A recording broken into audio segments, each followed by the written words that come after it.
नमो नमः। आज हम संस्कृत व्याकरण खंड के अंतर्गत द्वंद्व समास के बारे में पढ़ेंगे। द्वंद्व समास वह समास है जिसमें सभी पद समान हो या प्रधान हो, उसे द्वंद्व समास कहते हैं।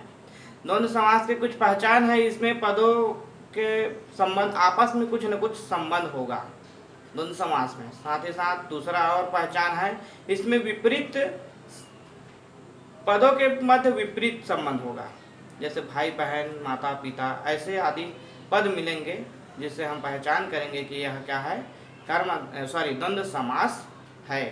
तो द्वंद्व समास बनाने के कुछ नियम है या तरीका है या बातें हैं जिसको आपको ध्यान में रखकर द्वंद्व समास बनाना है। जैसे देखते हैं यहाँ पर नियम है। पहला नियम, जो विग्रह के समय च का प्रयोग किया जाता है। द्वंद्व समास में जब समास विग्रह होगा तो वहाँ पदों के मध्य च का प्रयोग किया जाता है, पहला नियम। दूसरा है, पदों के मध्य च जुड़े हो तो समस्त पद बनाते समय वचन पदों की संख्या के आधार पर और जो लिंग है अंतिम पद के आधार पर लिखेंगे।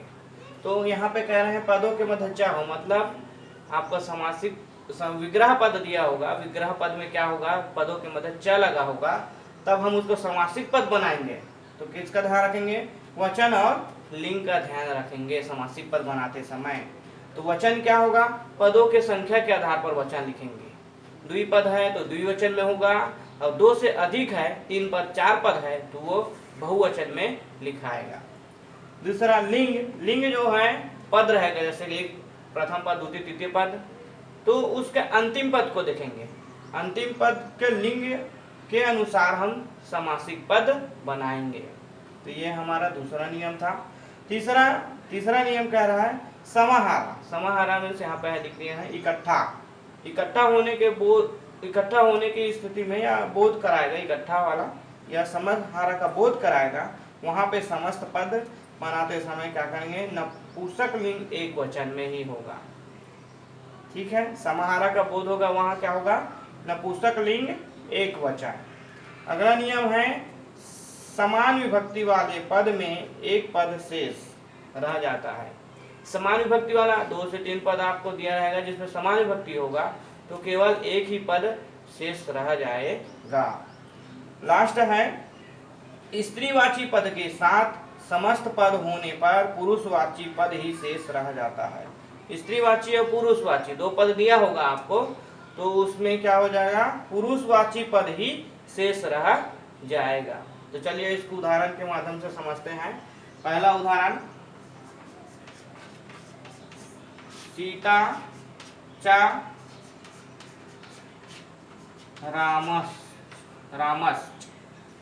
तो यहाँ देखेंगे सीता च रामश्च, यहाँ पे सच इसलिए आया है क्योंकि रामा में विसर्ग लगा था और च था। च के बाद अगर विसर्ग के बाद अगर च हो, इस विसर्ग को क्या कर देंगे, स में परिवर्तन कर देता है। किसके तहत, सत्व संधि। सत्व संधि आप लोग ने पढ़े होंगे। सत्व संधि के तहत इस विसर्ग का क्या हो जाता है, स हो जाता है, इसलिए हो गया रामश्च। इसलिए क्या हो गया, रामश्च। तो देखते हैं, चलिए ये सीता रामश्च का हमारा विग्रह पद है। ये समास विग्रह पद है और हमको बनाना है समासिक पद। तो इसका हो जाएगा, सीता का सीता हो जाएगा। अब देखेंगे 2 पद है इसमें, सीता और एक राम, तो राम का हम क्या करेंगे, द्विवचन कर देंगे, 2 पद है इसलिए रामौ। तो इस तरह हो जाएगा सीता रामौ। उसी प्रकार एक और उदाहरण देखते हैं, पिता च पुत्रश्च। पिता च पुत्रश्च, तो इसमें भी 2 पद दिख रहा है आपको, पिता और पुत्र। तो इसका भी विग्रह बन जाएगा, पिता का पिता करेंगे और जो पुत्र है उसका द्विवचन कर देंगे, क्योंकि यहाँ पे 2 पद है इसलिए द्विवचन हो जाएगा। तो हो जाएगा द्विवचन पुत्र का हो जाएगा पुत्राव। ये इस तरह इसका क्या हो गया, समासिक पद बन गया। एक और उदाहरण देखते हैं, ये तो 2 पद है, 2 से अधिक बहुवचन का उदाहरण देखते हैं। तो एक है, देखेंगे, धर्म धर्मस्, अर्थस,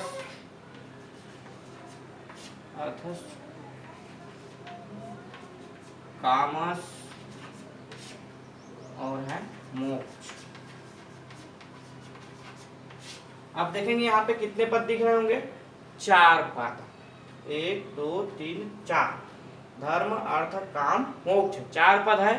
4 पद है मतलब यहाँ क्या करेंगे, हम बहुवचन में लिखेंगे समासिक पद बनाते समय, क्योंकि हमारा नियम कह रहा था कि वचन क्या होगा, पदों की संख्या के आधार पर। हमारा पदों की संख्या क्या है, 2 से अधिक है। 2 से अधिक है मतलब बहुवचन में दिखाएगा, तो इसका समासिक पद बन जाएगा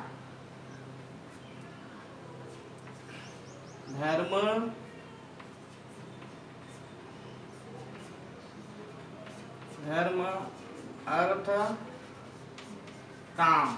अब देखेंगे मोक्ष जो है वो है पुरलिंग, क्योंकि अंतिम पद के अनुसार होगा। लिंग क्या होगा, अंतिम पद के अनुसार। तो अंतिम पद में जो है मोक्ष है, तो मोक्ष को हम क्या करेंगे, बहुवचन में बदल देंगे, तो हो जाएगा मोक्षः। धर्म अर्थ काम मोक्षा, ये इसका क्या हो जाएगा, बहुवचन हो जाएगा मोक्ष का। तो ये हो गया हमारा समासिक पद धर्म अर्थ काम मोक्षः। तो अब हमारा अगला नियम क्या कर रहा था, समाहारा का बोध हो या इकट्ठा का बोध हो, तब क्या करेंगे, नपुंसक लिंग एक वचन। जैसे कि उदाहरण से समझाते हैं इसको, हस्तौ च पादौ च। यहाँ पे देखेंगे हस्तौ मीन्स हाथ, और ये पाद से पादौ, पादौ मीन्स पैर। तो ये हाथ और पैर दोनों क्या हो रहा है, इकट्ठा होने का बोध हो रहा है। तो यहाँ पे हो जाएगा इसका, तो इसका क्या हो जाएगा, नपुंसक लिंग एक वचन, नपुंसक लिंग एक वचन। तो हो जाएगा हस्त, पाद का हो जाएगा पादम। इसका विग्रह क्या, सॉरी समासिक पद क्या हो जाएगा, हस्त पादम, हस्तौ च पादौ च, हस्त पादम। एक और उदाहरण से समझते हैं इसको। हाँ, एक और उदाहरण देखेंगे, गावश्च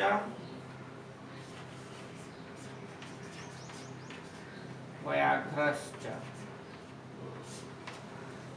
एक गाय और शेर, व्याघ्र से 2 है, ये भी एक क्या है, समूह है, इकट्ठा होने का संकेत कर रहा है, गाय और शेर एक साथ होने का। तो इसका भी हो जाएगा गो व्याघ्रम। क्या कर देंगे अपन, नपुंसक लिंग कर देंगे एक वचन, नपुंसक लिंग एक वचन। तो गो व्याघ्रम इसका समासिक पद बन जाएगा गावश्च व्याघ्रश्च का। अब हमारा अगला नियम क्या कर रहा था, समान विभक्ति वाले पद में एक पद शेष रह जाता है, समान विभक्ति वाला पद। इसका उदाहरण देखते हैं, उदाहरण से समझते हैं। रामः, रामश्च कर देते हैं इसको, रामश्च रामः, रामश्च रामः। तो इसका क्या हो जाएगा, देखेंगे यहाँ पे है समान विभक्ति, रामः और रामः समान विभक्ति है, तो उसमें क्या होगा, उस स्थिति में एक पद शेष रह जाएगा। एक पद मतलब ये दोनों में से एक हो जाएगा, एक रख देंगे, तो ये हो जाएगा रामौ।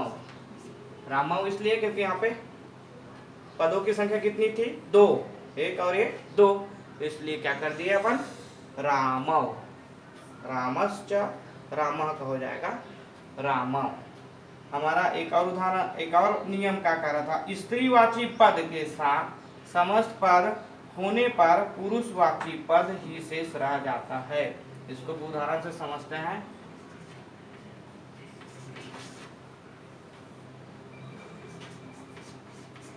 माता चा पिता चा, इसका क्या हो जाएगा, पुरुषवाची शेष रह जाएगा, जब स्त्रीवाची पद के साथ पुरुषवाची होगा तो क्या कर रहा है, पुरुषवाची पद ही शेष रहता है। इसका हो जाएगा पितराव। क्या हो जाएगा, पितरा। पिता का द्विवचन पितरा, द्विपद है इसलिए द्विवचन लगा दिए, इसलिए हो गया ये पितरा। एक और उदाहरण से समझते हैं इसको।